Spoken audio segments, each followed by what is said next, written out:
Okay, I think we're there. I think we're there. I think I've done everything. I think I've re-plugged in my power cord. Boy. Maybe I haven't. Come on, give me the little light. There we go. All right, good. Lovely to see you, and let's see who's here. There's Jared. Hello, Jared. Hello, Melissa. Hello, Greg. Hello, Danny. Hello, James. And Becca. And Barban. And Jeremy Ehrman. Hello, Jeremy. And Emily. And Eric. And Kelly. Hello, all of you. Lovely to see you.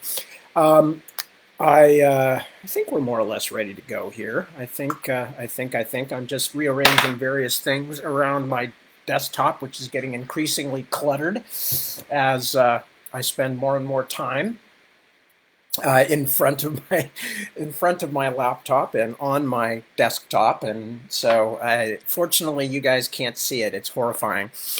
I don't know what it looks like. It's really ghastly. It looks like there's not even a word for it, really. I think Philip K. Dick once used the word kipple to talk to sort of a general sort of sense of disorder and how kipple just kind of self-replicated to cover everything. I can't make the excuse that there's something else contributing to this. This is just all my crap that just gets piled up on the desk, the things I've been reading, the things I'm working on, the things that nobody in the house knows what to do with. So it's like, I'll just take it downstairs and put it on Tad's desk, and various other things. So I'm living in a world of complete dreadfulness. Hi, Sally. I'm living in a world of complete drelliness. Drelliness. Yeah, that's it. It's complete drelliness. Anyway, so I'm just trying to make sure I have everything within reach that I'm going to need so I don't have to go crawling across the floor somewhere to go find something. Because once I start reading, it's kind of better if I can just start reading and not have to go crawling around on the floor. If you're fortunate, you will see the cat crawling around the floor, because that will probably be more interesting than me. And our slightly, well, there's nothing I can say about Lily that would not sound like body shaming. She's a large cat, but she has presence, and just like Kate Smith or Mama Cass or late years Aretha, she's got presence. She's there, and she's a good cat. Anyway, she's also much happier because she is now the only cat. We lost our very long time cat a year ago or so, who was Jupiter, who we've had since probably some of the people online will remember Jupiter back from the old house when they used to come visit us there. And he was a fascinatingly strange animal. He I lived a good long life, but he was also very demanding of attention. And poor Lily, who came in as the second cat, who was another rescue, poor Lily never got anywhere near that much attention when Jupiter was around, because he was constantly in my lap, especially in his later years when he wasn't as well and was not as strong and just wanted warmth, which is something I'm sure many of us are familiar with. He just wants something to hold on to. And so anyway, so we brought Lily in, and they were companions for each other, but they weren't best buddies or anything. And then when Jupiter finally hit his final time and then left us to go explore the fields beyond, Lily actually, as often happens with second cats, especially when you've got a demanding first cat, Lily kind of blossomed, and so she's very, very happy to be the only cat and to get the attention. And then also our fourth young person moved in, and he is downstairs in the other part of the downstairs. And so he and I, kind of between us, because most of the other kids are very allergic, but he and I, between us, spend a lot of time giving Lily attention. So she is not suffering for lack of attention. In fact, she's doing better than she's ever been, and she's rather pleased with that. So anyway, if you see her scuttling along the bottom of the floor, or somebody last night when I was doing my reading last night said, "There's a fish on your floor," and I pointed out that it was a toy. and that she still wasn't quite certain about it because it's one of those floppy fish things that goes blah, blah, blah, blah, blah, blah, blah, blah, when you give it a good hard squeeze. She's not too sure about that, so she's just kind of walking around it. So anyway, that's just the update. We have 1 cat. We have 3 dogs still. Big dog Johnny, small dogs Frankie, the insane overbred Chihuahua, and Walter, the crazed street rescue Chihuahua. We, or at least 2 of our young people, have a snake named Steve Irwin the Crocodile Hunter, despite the fact that she's a she. She was named before they found out that she was a she, but the name stuck, so we just call her Irwin. She's a beautiful ball python, although I never get to see her because her master and mistress are very protective. I don't know what they think I'm going to do. Run away with their snake, yeah, or something. And then, of course, we have 4 college-age young people in the house, 2 biological, 2 semi-adopted. So it's a full house. It's a very full house. Let's see who else has showed up. Angie. Hi, Angie. Hello, Cliff. So, okay. So anyway, so that's where we are at. As I mentioned last night, late last night, or early this morning, depending on how you want to look at it, because so many people had kindly sent getting well wishes from my dad. My dad went through his pretty serious operation and appears to be doing well. He is recovering this week. He's still in hospital, but he's not in any kind of crucial condition. He's, as far as last I heard, as of yesterday, talking to my mom, he seemed to be doing pretty well. So thank you all for the kind words. And hey, Mick. Yes, Mick, we're doing well. I hope you guys are all doing really well too. So give my love to your loverly family. Anyway, so Dad's doing well. The rest of us are in kind of the same situation we've been in since I've been reading to you guys for months and months and months now. I mean, who knew? Who knew? You know, I'm sure most of us were thinking back in the spring, well, you know, a month or 2, and then it'll heat up in the summer and blah, blah, blah. But of course, you know, we learn lessons from these things. And one of the things you learn is viruses don't care. They do not care. They don't sit around thinking, well, what's my best move now? No, viruses are basically like politicians. You know, they're just going to stay as long as they can, no matter what they have to do. And this has been a very active virus. So meanwhile, you know, everything else that's happened in the country and the world, just crazy stuff left and right. And you know, we've all lost people. We have people struggling with illnesses and all that. So life in all of its complexity continues to go on. And yet, meanwhile, we've also got this other thing to deal with. And as I've said before a few times, our daughter is particularly, she's somebody who's a particular risk from this COVID-19 because of pulmonary issues that she already had. So we have to be more careful than most people. So we're really cautious, and, you know, we don't go out if we don't have to. So as I've often said, I'm a person who's pretty good at staying home, but even I'm getting a little cabin fevery. So I definitely sympathize with all of you who are not as hermetic as I am, who are not anchorites, who will just huddle and do stuff, you know, just to avoid going out. There's a lot of people out there who are much more social than I am. Not that I don't like people, mind you. I just need a lot of time between each time I do something with people to recover. You know, I'm one of those introverted extroverts or extroverted introverts that you hear about. As a matter of fact, it's one of the things you hear about all the time because apparently everybody's like that. So, you know, I'm not claiming it like some kind of special thing. Yeah, hi, Pisces, and my name is Tad. You know, it's not a defining thing. It's just a fact. And there's a lot of us out there. So, you know, we love people, but then we have to go rest for a while and go somewhere quiet. So that's the mode I'm still in, but I am starting to get a little bit tired of not being able to just go, what the hell, let's go do this, let's go do that, let's go out to dinner, let's blah, blah, blah, you know. Let's go see a Pixar movie, or, you know, all the kinds of things that we do as families to entertain ourselves and to break up the day-to-day. Anyway, so Oh, Angie, I'm sorry to hear that. Yeah, it is no fun. Angie's just posted that she's high risk as well, and it gets lonely. It does. It does. I mean, as I said, I've said many times, we are very fortunate here in that there's a bunch of us all pandemicking together, whatever you'd call that, locking in lockdown together.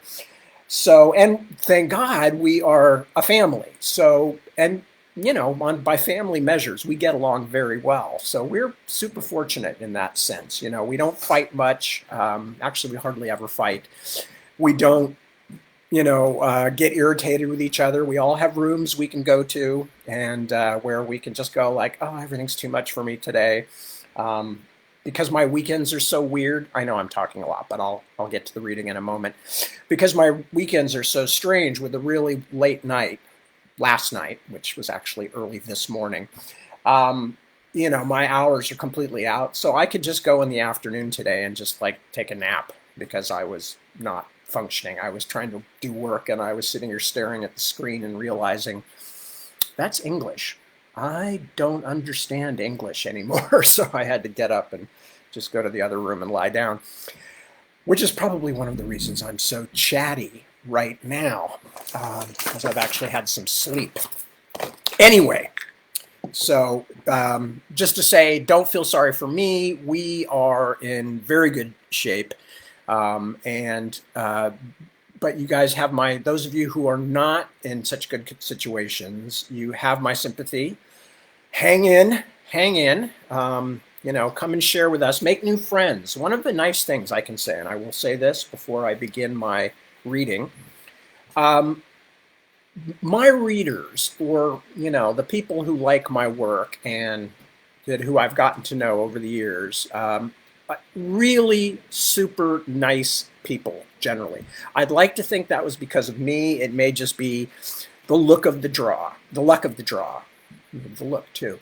No, the luck of the draw. I don't know what the reason is, but I can say really nice group of people. So, if you're coming on here and you're checking in with me and you're watching the readings and all that, look at some of the other people online who seem to know each other. A lot of those are people from my message board. If you're not on there already, go check in. You will find a lot of friends. You can find a lot of really cool people, and you can talk about things other than me. Not only is that okay with me, I in fact advise it very strongly.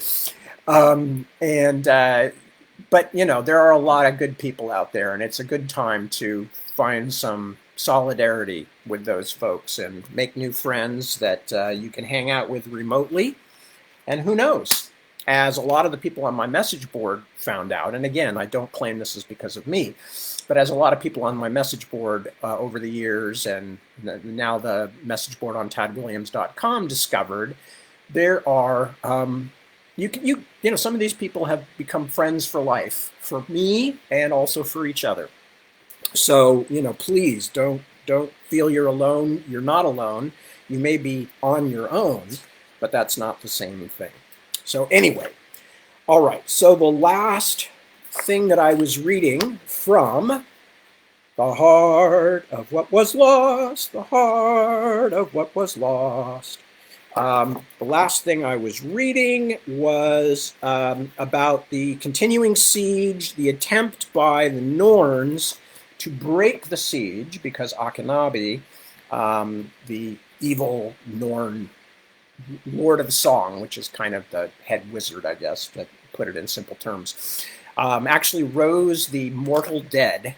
And in the course of that, the Norns tried to make a breakout from the mountain and destroy the ram, the huge iron ram that has been beating on their gates for forever and ever and ever. And that failed in the sense that they did not destroy the ram, although it was a horrifying thing for all of the mortals to discover their dead comrades now shuffling amongst them and trying to kill them.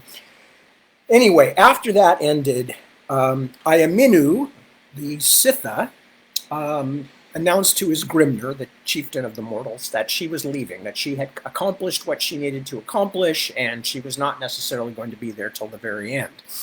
And she was in fact leaving. And in the course of that, she advised Isgrimner to consider at least having a parley. And the insinuation she made was that there were people within Nakiga, among the Norn population, who did not want war anymore, and that he should at least try that. And although Isgrimner was very doubtful, as we found out quickly, he did in fact ask for a parley.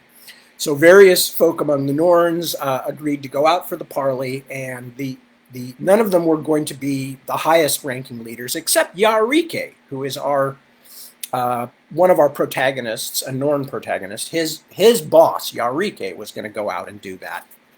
But Vieki, the protagonist, the one we follow, basically was very upset about that and kind of put Yarike in a position in front of the whole war council that he had to back down on that he wanted to be part of the parley. So Vieki is going instead.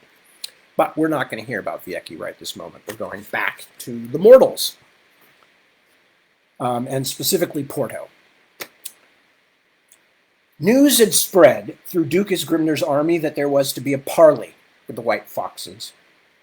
The troops were to withdraw back down the line of the valley before twilight came. But first the Duke wanted to make sure no nests of Norn bowmen remained in undiscovered holes on the heights above the gate. And a task like that was work for the mountain goats.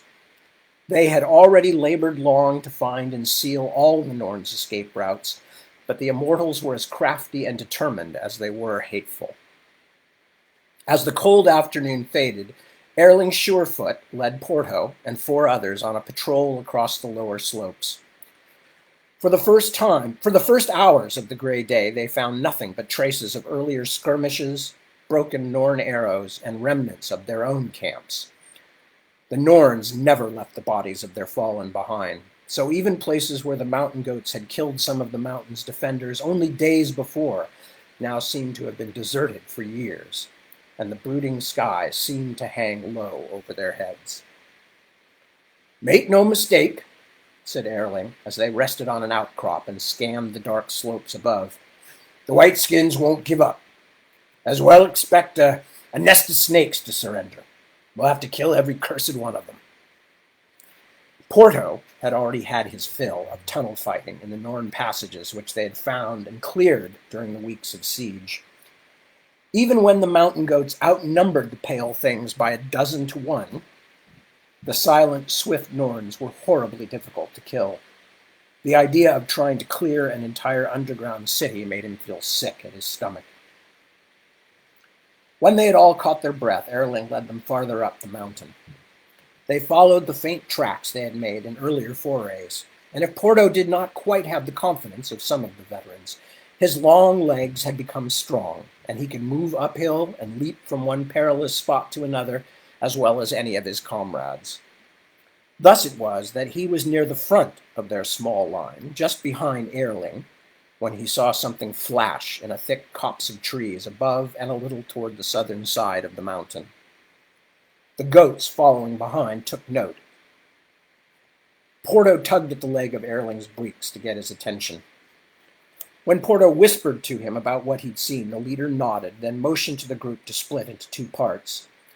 Erling chose Porto to accompany him, along with a whippet-fast young fellow from Vestvenby named Kolbjorn, who, despite his name, he had proudly informed Porto it meant Black Bear, was so pale and slender that he looked more Norn than Rimmersman.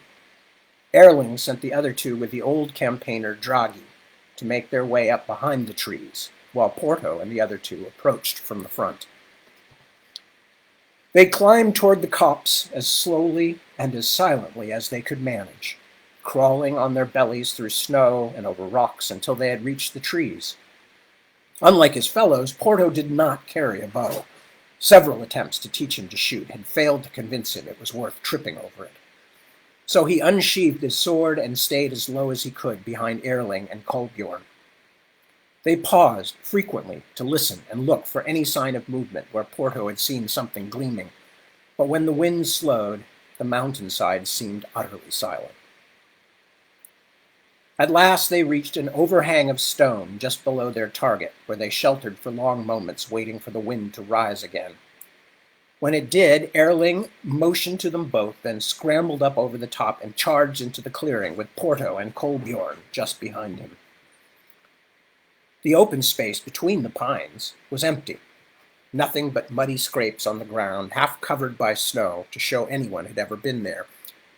But something shiny hung from a tree branch about chest high. Erling lifted it from the place it had caught, then brought it back to show the other two. It was a necklace of some kind, a piece of pale blue crystal, about the size of a finger, carved crudely in the shape of a woman. Its slender chain was broken. Porto guessed that it had caught on the branch as one of the Norns had retreated from a skirmish.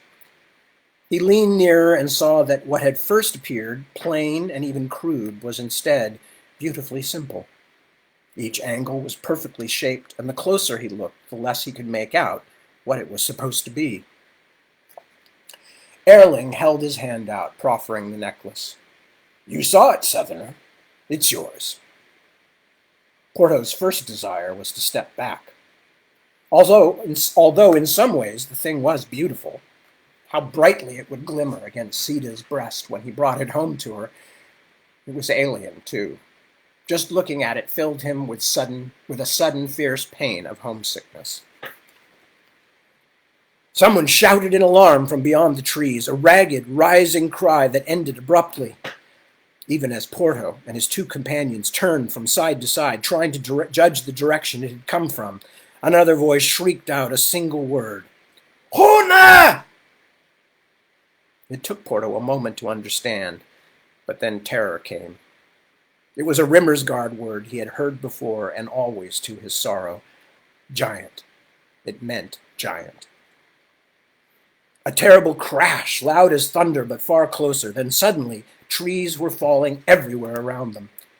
A moment later, even as Kolbjorn turned and dashed out of the clearing, Porto realized that the trees were all falling from one direction, and that Kolbjorn had sensibly, if not bravely, gone the other way. Porto had only a moment to lament his own slow reflexes. Then something hurtled out of the mass of broken, sagging trees and landed at Erling's foot. It was the headless corpse of Draghi, recognizable only by the boots the old soldier always cared for so lovingly. More trees fell, making the ground jump. One of them nearly crushed Porto, but he threw himself to one side. Then the monster emerged out of the fog, striding over the felled trunks, sweeping smaller trees out of its path as if they were reeds. Porto had seen giants before, when the troops had crossed over into the Nornfells, and he had watched from a grateful distance as the Rimmersmen had killed them, usually by sheer force of numbers. A dozen or more soldiers would pierce the huge beasts with arrows, then keep them at bay with long spears until they finally fell bleeding to the ground where they could be finished. But he had never seen one so close, and it all but stopped his heart. The monstrous creature was half again the height of a man, with long arms and a face as ugly and full of rage as a demon's from another world. Its shaggy fur was as white as the snow itself, which meant it was still young, and unlike those Porto had seen in battle, it did not wear the leather harness that the Norns put on those who fought for them. As the giant pulled itself loose from the last fallen tree and advanced on Erling, it bared its huge yellow fangs. The stench of rotting flesh made Porto gag even as he stumbled back. But Erling was wedged between two fallen trees, branches tangling him from all sides. The mountain goat leader tried to work his bow free and could not, so he let go of it and pulled his sword instead. The giant growled, a rumble Porto could feel deep in the bones of his chest, and slapped at Erling with a hand the size of a serving platter. The Rimmersman lunged at the massive paw and managed to sink his blade into the creature's wrist, but the heavy hand knocked him loose from the trees that had held him. Erling flew half a dozen steps across the clearing and landed like a meal sack among the broken trunks. Porto's blood was thundering so loudly in his brain that he could not think. He wanted to pray, wanted to tell his wife goodbye, but all he could see was that red, dripping mouth and the creature's deep-set eyes as it moved toward him, splintering fallen wood beneath its feet. Porto turned and ran. Snagged by branches, stumbling across toppled trees, his retreat seemed impossibly, fatally slow, but he dared not look back. At last he reached the center of the clearing, where Erling lay motionless, only a few steps away from the edge of the outcrop they had climbed. Porto knew that if he jumped off the stony shelf, the giant would be on him before he could rise, and that would be the end. He set his back foot, dodged a swipe from a huge, hairy hand, and swung at the thing's legs. But he caught his sword on the spiky branch of a fallen tree and barely creased the giant's fur. In a heartbeat, the beast had lurched forward and snatched him up into the air. Porto's sword fell from his fingers as the breath whistled out of him.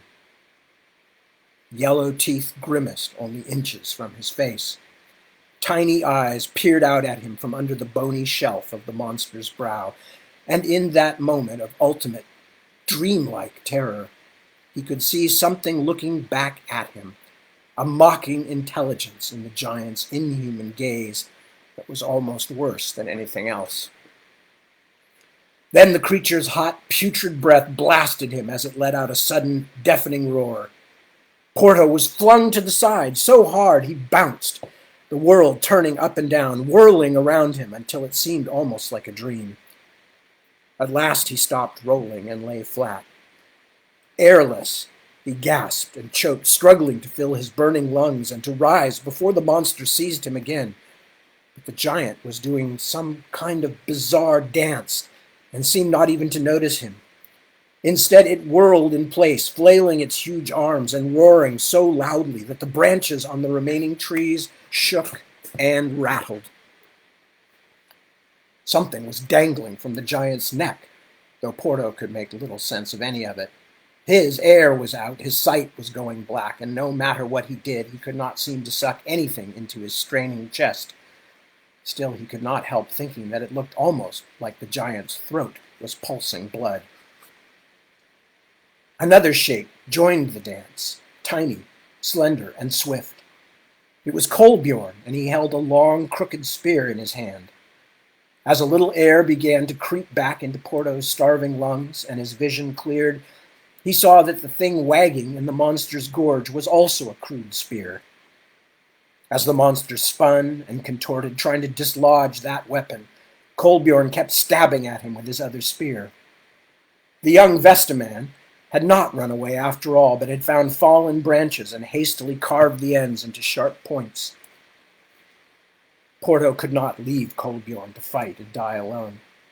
He pulled himself up onto his hands and knees, but could barely feel his limbs, and still could not breathe deeply enough to snuff the spangles of light floating before his eyes. Something inside him was cracked, broken. He crawled to his sword, narrowly avoiding the giant's ponderous feet, as the beast finally dislodged the makeshift spear and turned to face the attacker. Porto curled his hand around his sword hilt and kept crawling forward. Kolbjorn thrust again, and this time his spear went high into the giant's belly, but was stopped from sinking in too far by a cross branch left on the shaft. Now Kolbjorn could only hold grimly onto the end of his weapon as the giant tried to reach him, the broken branch like the haft on a boar spear. Then the monster reached down and snapped the spear in half with a twist of its massive hand. Red blood was blooming in the white fur where the spear had entered, but only a trickle compared to the larger wound in its throat. As the giant lurched toward Kolbjorn, its roars now ragged at the edges with fury and pain, it turned its back on Porto. He heaved himself onto his feet and staggered toward it. His chest seemed to be on fire, but he set his feet as well as he could and swung his sword through a hard, flat arc into the back of the creature's leg just above the knee. The giant staggered, then threw back its head and howled, and in that moment, in the monster's moment of inattention, Kolbjorn snatched up the spear that had first wounded the creature and drove it as hard as he could into the hairy white stomach. The roar changed pitch once more, growing higher and even angrier. But as the creature staggered toward Kolbjorn with arms spread, yet another shape rose from the broken trunks. Porto had thought Erling killed by the giant's terrible blow, but now the leader of the mountain goats climbed unsteadily onto his feet, supporting himself on a fallen tree, then stepped under the giant's reaching arms to ram his own sword into the creature's groin. The iron blade was yanked from Erling's hand as the giant staggered backward, but blood now fountained from the monster's inner thigh. Growling, moaning, the creature raised both arms above its head, as though in its rage it wished to pull down the whole wide sky. It took a single step toward Erling, spraying blood over the broken trees and snow. Then it tottered, took another step, and fell. Porto crawled toward it, his thoughts so disordered he could not even remember where he was, or how such a madness had come to be. As he climbed onto the creature's back, he could still feel its hitching breath. The feeling of the huge, warm thing beneath him was so disgusting, so maddening, that Porto plunged his sword into its back, then pulled it out despite the shrieking pain of his own ribs and rammed it into the giant's back, over and over, until the pain finally took all his senses away. The afternoon had all but gone by the time they had found what was left of the other mountain goats and buried them in the clearing near the blood-matted body of the Huna. Dragi's head had rolled or been flung 100 paces down the mountainside. When they found it, the old soldier's face wore an expression closer to surprise than fear. "A head for a head," said Erling, and began to hack through the giant's shaggy neck, a butchery that took a long time. Porto knew he would never forget the noise it made. Then the last of the mountain goats stumbled back down the mountain as the gray day waned, Erling carrying the monster's heavy, bloody head cradled against his chest, as though it were something precious. The Duke's army had already begun their withdrawal from the gate for the parley, but several sentries rushed toward Porto and the rest when they appeared out of the heights of the mountain. Porto simply stood and stared at the faces around them and the bustle of activity across the camp, as though he had never been there before. The sentries escorted them back to the remains of the camp with no little ceremony, and a crowd soon formed around them. He and Erling and Kolbjorn could muster only a few words for their comrades, but Erling's bloody trophy quickly made the main details clear. Porto met his second legendary, nearly mythical creature of the day only a short time later, when Duke Isgrimnur himself came to see them. The Duke was almost as tall as Porto, but twice his girth, and although Isgrimnur was clearly distracted by the approaching parley, he clasped each mountain goat's hand and thanked them. "By God, you have done a hero's work today, each of you," he said. "If that thing had come down from the mountain and caught me and the others unarmed at the parley—" He shook his head. "But look at you, wounded and still bleeding. God's suffering, why hasn't anyone seen to these men?" He called for a surgeon. Porto watched the Duke and the others as though from the bottom of a deep well. He could hear what was said, but it seemed mostly nonsense, and his thoughts kept wandering away. "Why do you stand so, fellow?" Isgrimnur demanded of him. "Oh, aye, you're the Perdruan man. What is your name? Is it Porto? Here, what are you hiding under that cloak?" "Nothing," said Porto, finding his tongue at last. "My ribs, I think, might be broken." "Can you kneel?" Isgrimnur asked him, but Porto did not understand his meaning, nor much of anything else. "See, Sludig, he's almost dead on his feet, the poor devil," the Duke fumed. "Freya's garters, where is that surgeon?" "His Grace wants you to kneel, if you can," said Isgrimnur's yellow-bearded lieutenant, not unkindly. "Will they put us to death?" Porto wondered. And at that moment it did not seem a strange thing. He felt as though he and Erling and Kolbjorn were all steeped in blood and destruction, that they had become something apart from all these ordinary soldiers, something terrible. Young Kolbjorn looked up at the Duke. The young man's gaze was distant and almost sleepy, his hands red with dried blood. It killed Draghi, tore his head off. I heard, lad, said his Grimner, and I am sorrier than you can guess. But you have done a brave thing, the three of you.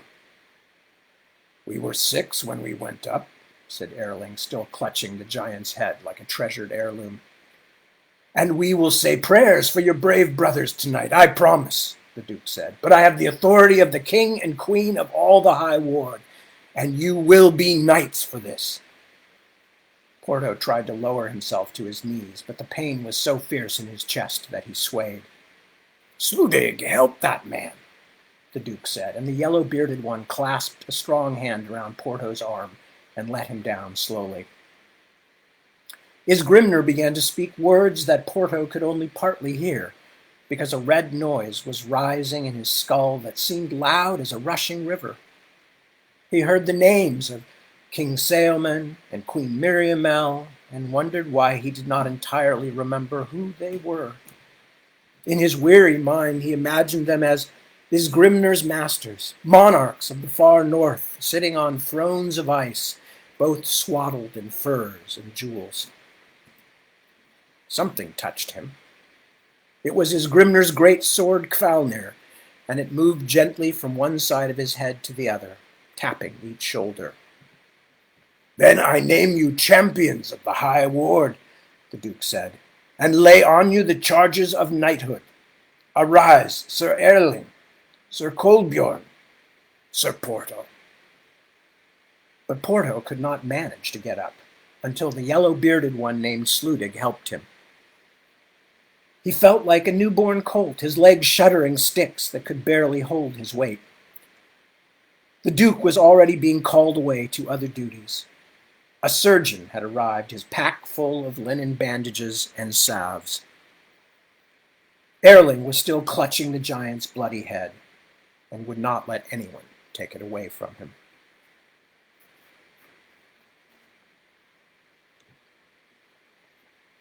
Is it an honor?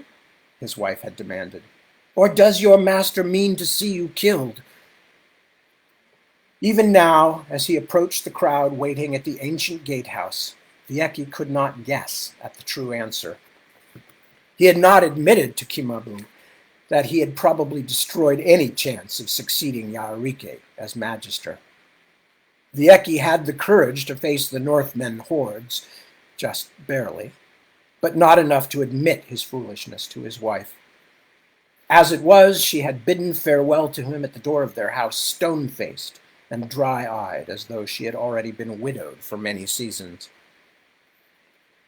General Sunoku was at the gatehouse before them, pacing back and forth, a display of impatience and vigor seldom seen among the impassive Hikidaya. She did not wear her white armor, but only what was called a house uniform of the same color, as if she did not fear the barbs of the enemy at all. As usual, Vieki was torn between his admiration of her spirit and concern for her stubborn, heedless bravery. As the day had worn on and this hour had come ever closer, he had found himself hoping that something would arise to change the plan. It was not a fear of being injured or killed, he felt, but a sort of deeper, more formless dread, like a man in the wilderness watching an approaching storm as it turned the sky as black. You're a fool, he told himself. Nothing will happen today. The Northmen will give their terms, and we will take them back to our masters. There will be no great deeds.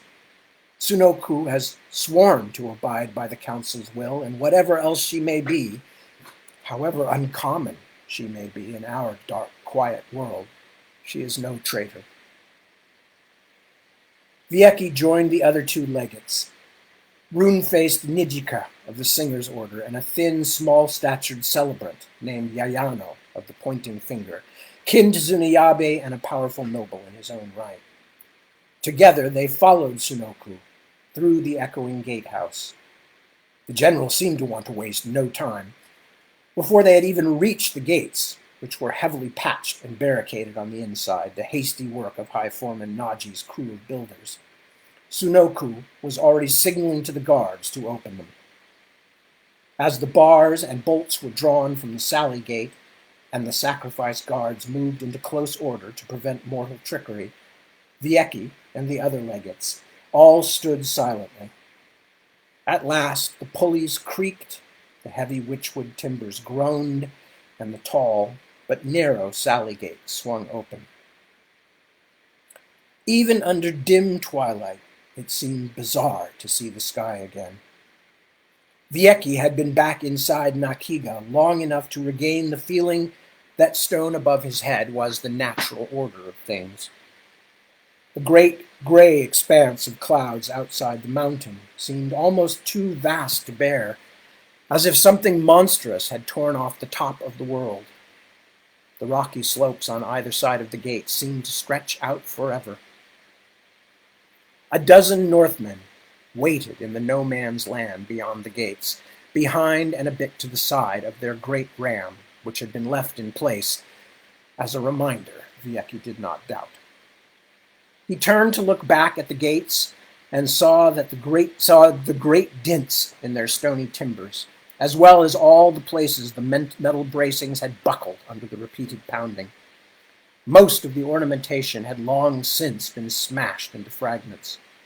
The gates now looked not like the symbol of power and protection they had always been, but like something old and frail and long forgotten. Seeing the damage made Vieki's guts churn, and he turned to discover what expression Sunoku wore. But if she had seen what he had, the general had not stopped to dwell on it.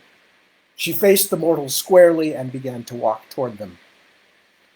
"But there are only supposed to be 4, said Yayano. 4 of them, 4 of us. The others are merely guards. They will make sure we have not brought weapons." Sunoku called sharply over her shoulder.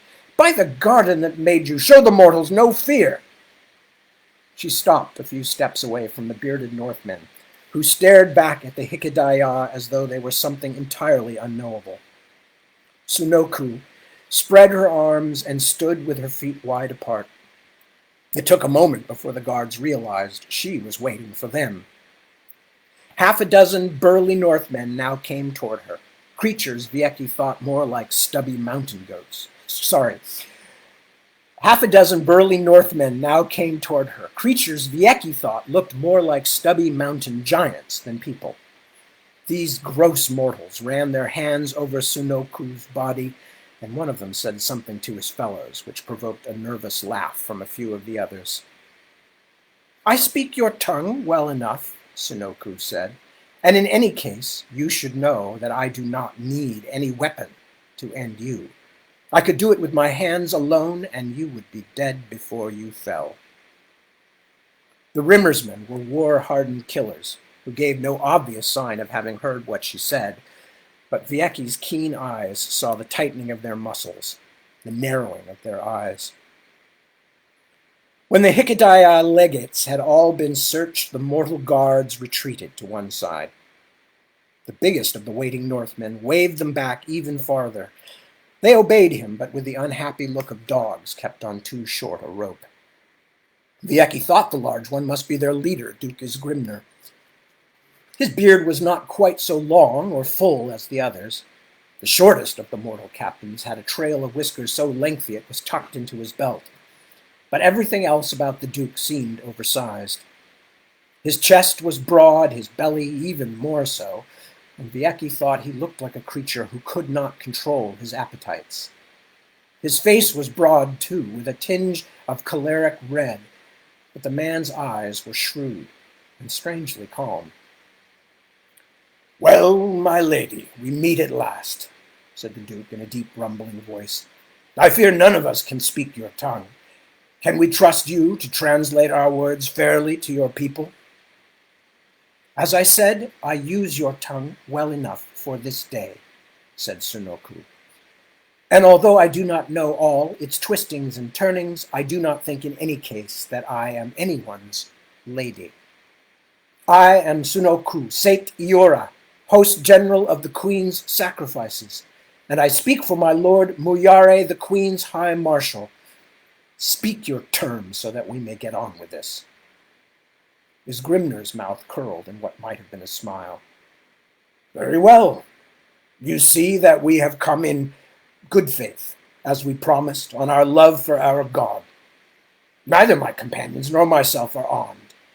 We wish only to talk straightly with you. There has already been enough talk, she said.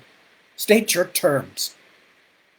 You are as abrupt in diplomacy as in battle, the Duke said, almost approvingly. Very well. You must know that your position is hopeless. We have cleared the mountainside of your soldiers, sealed your burrows, and now you are trapped in this place with your backs against stone. Your people crossed into our lands and attacked us, and aided the Storm King in trying to destroy us. But we are not animals. If you surrender and open your mountain fortress to us, we will not harm any innocent women or children. In fact, they may go freely, and we will give them passage, as long as they do not try to cross back into the lands of men. Several of the Duke's men stared, open-mouthed, as though this were something they had not heard before. The short one, with the long beard, said, Let them go free. Even if it is only women and children, that is madness, my lord. Quiet, Vigri. The king and queen in Erkenland gave me the power to dispose of this struggle as I deemed fitting. His Grimner had never taken his eyes off General Sunoku. Do you understand me? Do the rest of us not even exist? Vieki wondered. Are we no more than court musicians, while Sunoku is the dancer who all watch? But as he looked at the pale-haired warrior, standing so straight and unconcerned before the burly mortals, he was content to let her stand for them all. Truly? Sunoku asked. I am female, Duke, as you may have noticed. Will you let me walk free? And many of my sacrifices are women too. Shall they all go free? She shook her head. You do not know anything about us, mortal. Children? Even our children are twice your age, thrice, even 10 times, and I doubt not many times wiser as well. The yellow-bearded mortal beside the Duke said something quiet but angry into his Grimner's ear. Peace, Sludid, the Duke said. She is more fighter than diplomat, but we guessed that already. I said innocent, General. I understand your women fight too. I meant those who had not raised arms against us. Are those your only terms, then? Sunoku demanded, her disgust very plain. Surrender our home, and our females and children can go free? The Duke shook his head. Your warriors, sacrifices do you call them, must all lay down their arms. When they do, we will decide their fate, male or female. And your leaders must surrender to us as well. But for the rest, I will be merciful. You have my word as a man and as an Adenite. For the first time, one of the other legates spoke. Our leaders, demanded Yayana of the celebrants. Vieki thought his astonishment and fury must have been clear to even the most obtuse of the mortals. You say we must surrender our leaders. Do you mean the queen herself, too? The mother of all? His Grimner looked uncomfortable. We will treat her with respect. You have my word. But yes, she must surrender to us along with her advisors. Your queen is no innocent. She was a great force behind the Storm King's wrongful war on our people and lands. Vieki was as shocked as the rest. He had been curious what the mortals intended to gain from this seemingly pointless meeting, but not in his wildest imaginings had he thought they would ask for the queen to be handed over. He felt as though he were on fire inside, and when Sunoku raised her hand to forbid Yayano more angry questions, he was relieved. Now the general would curse the mortals and refuse them, then he and the others would return to the mountain, so they could all prepare to die in a way that was fitting. If that was all they had left, the decision of how to make a proper end to the great song of their race, it was still better than surrender to this pack of hairy animals. But, to Vieki's astonishment, Sunoku merely said, "If you are finished, we will take your words to our leaders. You will have our reply by dawn tomorrow." She turned on her heel and began to march back toward the gates. Vieki fell in behind her with the rest of the legates, so stunned that his thoughts seemed barren, like a high mountain pass scoured by gale winds. As the mountain's face loomed above them, Sunoku abruptly stopped. The sally gate was opening, but at her sharp order the guards inside let it grind to a halt. "Wait for me there," she told Vieki and the others. "I have one last word for the Duke." "Do not throw yourself away," said Yayano. He looked to Nijika, legate from the Order of Song, but it was impossible to tell from her expression whether the tattooed singer agreed or disagreed with him. Vieki felt the ominous mood drop over him again like a chilly fog. "Stay with us, General," he begged. "There is nothing to dispute. Their surrender terms are no terms at all." "I did not ask you, Builder," Sunoku said, not even glancing in his direction. "You have the words to take back to our masters. Those shameful words." Her face was like something carved on an old temple, the expression something that no one alive could read and properly understand. "I have now fulfilled my task, and thus I am no longer a legate." "But, General," Vieki began. "Silence!" She fixed him with a stare so hard and cold that it almost made him stagger. "Go back to your drawings and tools, although they will avail you little. Mere stones cannot save us now." And so saying, she left them in the shadow of the gate and marched back toward the mortals. Duke Grimner and his men had turned away to return to their lines, but a cry of warning from one of the guards made them face around. Vieki could see the Duke talking angrily to his men as he tried to get free of them and turn back to meet Sunoku. Here is the flaw in the stone," Vieki thought with sudden apprehension, but could not say why. All he knew was that in that instant, as he watched the two walk toward each other, the slender Hikadaya and the broad, shaggy mortal, he felt he stood before a weak place in the world and time, a flaw that had been there for countless years, but had only now worked its way to the surface. He did not know precisely what had come before or what would come after, but he knew nothing would be the same. Without thinking, he took a few steps after Sunoku, but the other legates grabbed at him and held him back. "Damn you, Sludig! I love you like a son, but if you lay your hand on me again, you will lose it." "My Lord Duke Grimner, please, by heaven's bloody hammer, I will speak to her." Grimner knew it was what his young king and queen back in Erkenland would want. And even though he had to swallow his own hatred to do it, he knew that it was what his God wanted too, or his faith was all sham. He turned to face the Norn warrior. Even as a trickle of fear made its way through his innards, he could not help admiring her. Her walk was purposefully martial, yet her every movement was that of a sleek predator, a cat or a wolf.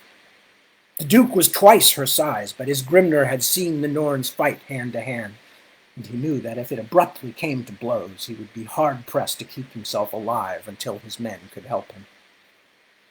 "I wait for you, General," he called. "Do you think to kill me? I warn you, Jarl Vigri is small, but his heart is that of a giant's. It is also full of hate for your people. And there are others of my nobles I could not even bring to the parley, because I could not trust their fury. I do not come to kill you, Duke Grimner." She stopped in front of him. I come to tell you something you should know.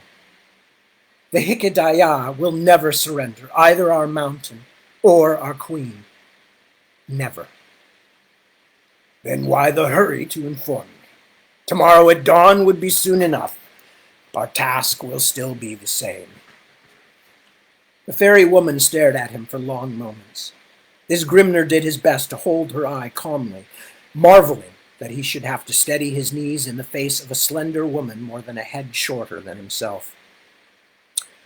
I think your kind are little better than animals, she said at last. But I think you are an honest mortal. That does not mean I would not happily kill you and tie your head to my saddle by that bristling beard. Of course not. Is that why you return, to flatter me? She smirked. It could be called nothing else. The Duke had never seen a Norn smile. It was an unsettling experience. I said before that you do not understand us. I will tell you once more, and then the garden itself will witness I have behaved honorably. We will not surrender, mortal. Even if you batter down our ancient gates and bring all your numbers into our mountain, still we will not surrender. You said that the women and children could flee, but you understand nothing about us. Not even the lowliest caste servants or slaves will give in, even if you kill every sacrifice. She pointed toward the mountain. Those Hikedaya you dismiss as mere women and children will lie in wait for your warriors in every dark place of our home, at every bend, in every tunnel, with stones and sharp sticks. And eventually there will come a moment desperate enough that the Order of Singers will call up some of the older, darker inhabitants of our mountain. Those of your brutes who are not slaughtered will stumble in waking nightmare through the dark places until they die. You cannot conceive of the terrors you will face, Duke of Elvitsala. Victory! That is no word for what the survivors of your army will take away from Nakiga, those few who escape. Madness will be their reward, madness and death. Something rumbled as she finished. Isgrimner looked up at the sky, but the low gray firmament was so full of darkly knotted clouds that the thunder might have come from any direction. I thank you for your honesty, General. I will not make the mistake of calling you lady again. He folded his arms across his chest. But do not mistake my troops either.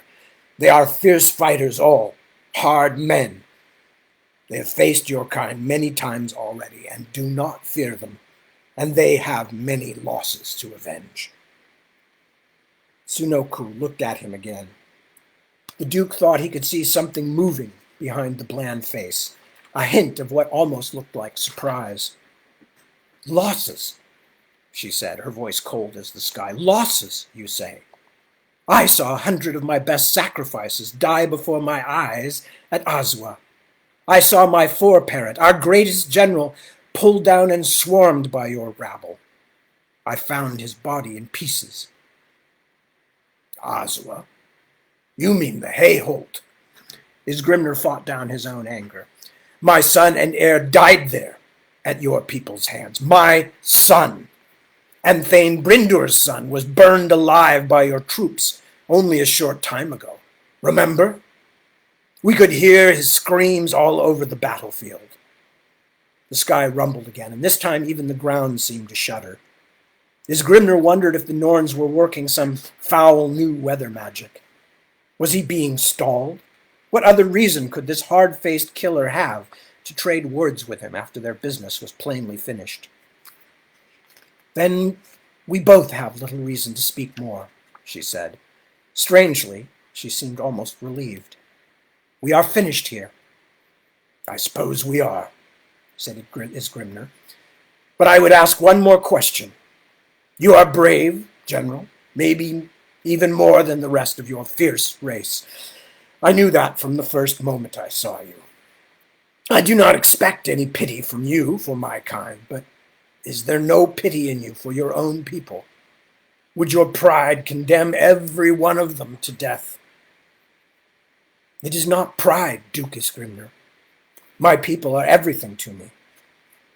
I would die for them 1,000 times, but they would do the same for their queen and their land without question. She said it so simply that he knew for her it was an utter truth. It also meant that she was right. The time for talk was over. This time the rumble came not just from the sky, but all around. Isgrimner looked up, surprised. Sludig was running toward him. "The gate!" he shouted. "The white foxes are opening the gate! Treachery! The Norns are attacking!" But the gate was still closed, as Grimner saw. Nothing open but the sally port, and that barely, with the other 3 Norn legates still standing before it, watching.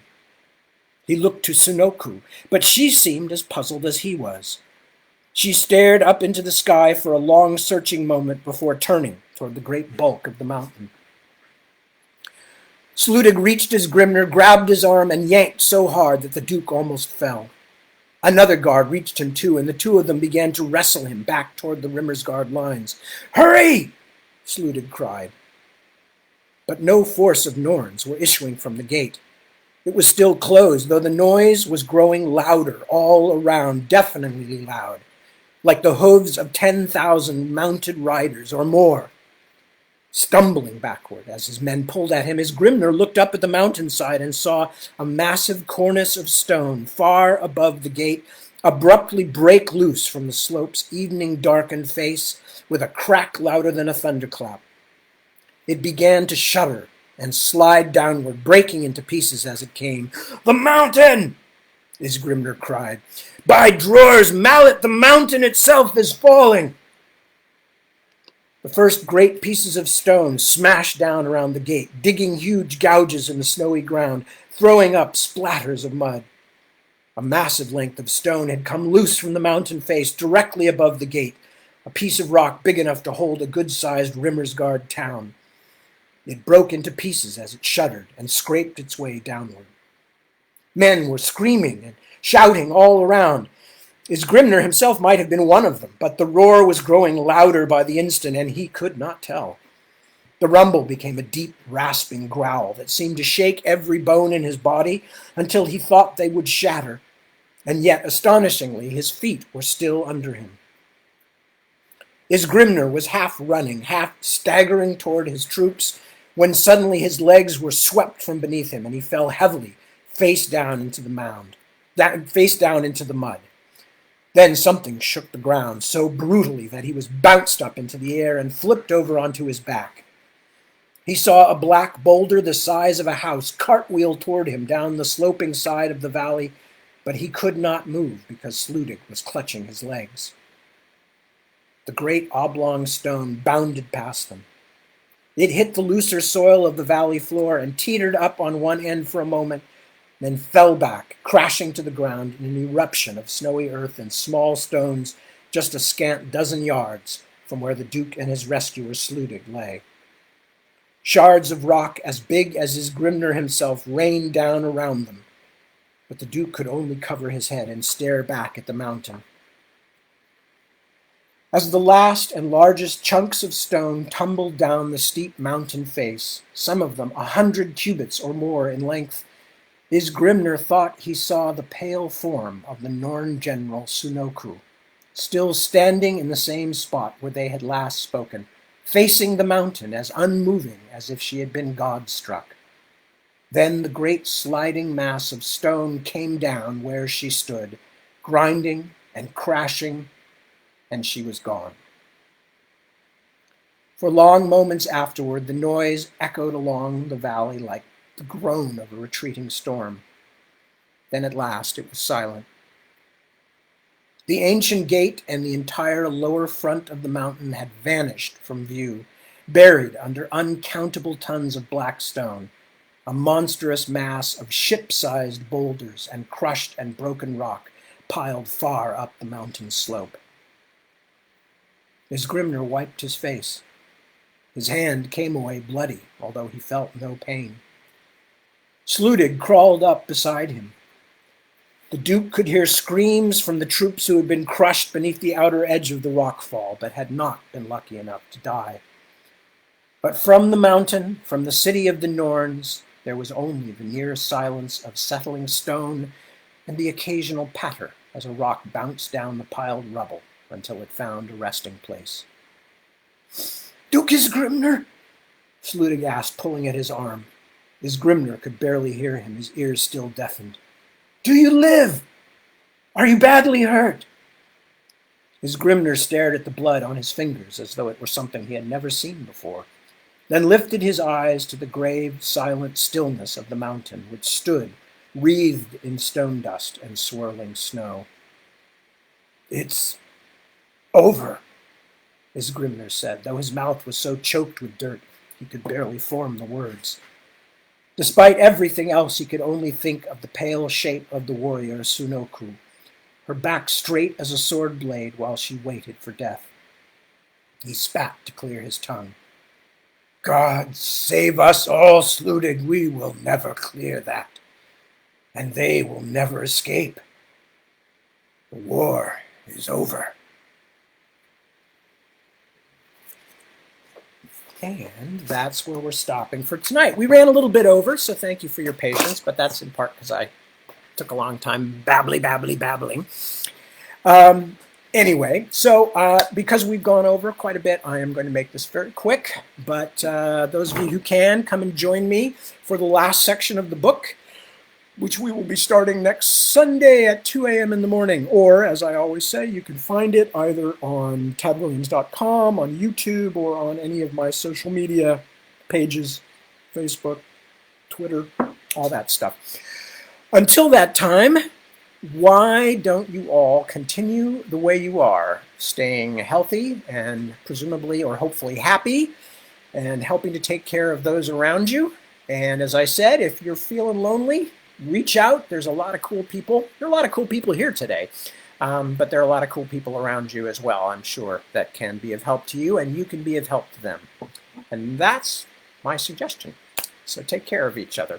Again, I want to thank you very much for joining me. It always makes it fun. I'm not doing this as a favor to you guys. I'm also doing this because it's a good thing for me too. And it actually means that my week has some shape to it, which is a larger issue than you might think for us stay-at-home writer types. So anyway, once more, thank you very much for spending your time with me. Be good to yourself and